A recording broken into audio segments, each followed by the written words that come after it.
Assalamualaikum warahmatullahi wabarakatuh. Perkenalkan, nama saya Muhammad Rafif, dengan NIM 21043115542 dengan jurusan Pemanfaatan Sumber Daya Perikanan Universitas Riau, dengan dosen Ilham Hudi, SPD MPD, dengan mata kuliah Pendidikan Kewarganegaraan. Eh, Baik, di sini temanya adalah Sumpah Pemuda dengan judul Tanggapan tentang pentingnya Sumpah Pemuda pada masa kini. Sumpah Pemuda dianggap sebagai sangat semangat menegakkan cita-cita berdirinya bangsa Indonesia, yakni dengan ikrar bertanah air satu, berbangsa satu, dan berbahasa satu, yaitu bahasa Indonesia. Sumpah Pemuda ini juga memiliki nilai positif pada kehidupan sehari-hari, yaitu nilai patriotisme, bergotong royong, cinta damai, bersatu, dan kesatuan tanggung jawab. Namun, di tengah perkembangan zaman dan teknologi penuh persaingan, Sumpah Pemuda tetap dijaga. Lebih pada saat ini terjadi lagi maraknya COVID-19, Sumpah Pemuda dijadikan sebagai energi positif yang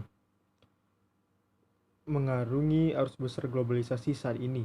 Sumpah Pemuda justru membawa persaingan dan perbedaan tanpa kita harus melupakan adanya masalah-masalah bersama, kepentingan-kepentingan bersama, dan tujuan-tujuan bersama. Hal-hal yang kita lakukan untuk menerapkan pentingnya Sumpah Pemuda sebelumnya Hari Sumpah Pemuda itu pada tanggal 28 Oktober.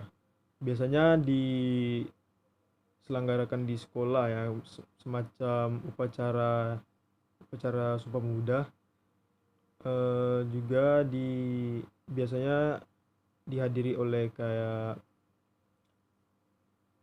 pemerintah atau instansi lainnya. Tapi masih banyak hal yang bisa kita lakukan sebagai kaum milenial untuk menegakkan Sumpah Pemuda ini.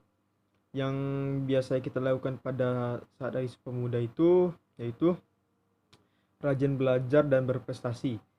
Pada zaman dahulu, orang-orang dulu tuh banyak mempunyai semangat untuk memajukan Indonesia. Hal itulah yang kita tanam pada diri kita masing-masing. Yang kedua, mengajukan toleransi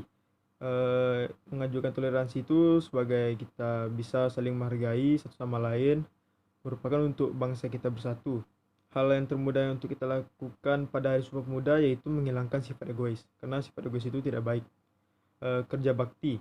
Yang ketiga, kerja bakti ini bisalah diselenggarakan kayak gotong royong bersama teman-teman membersihkan halaman sekolah. Juga bisa mengumpulkan sumbangan untuk contoh kayak ada korban bencana, mengumpulkan sumbangan buat membantu mereka.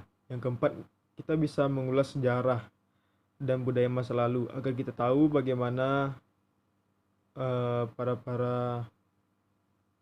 terdahulu kita untuk berperang atau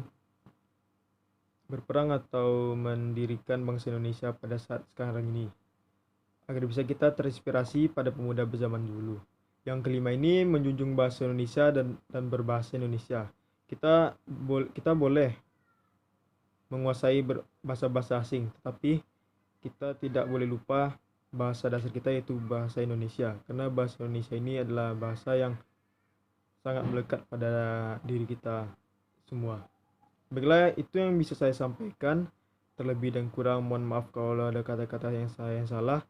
Tolong dimaafkan. Assalamualaikum warahmatullahi wabarakatuh.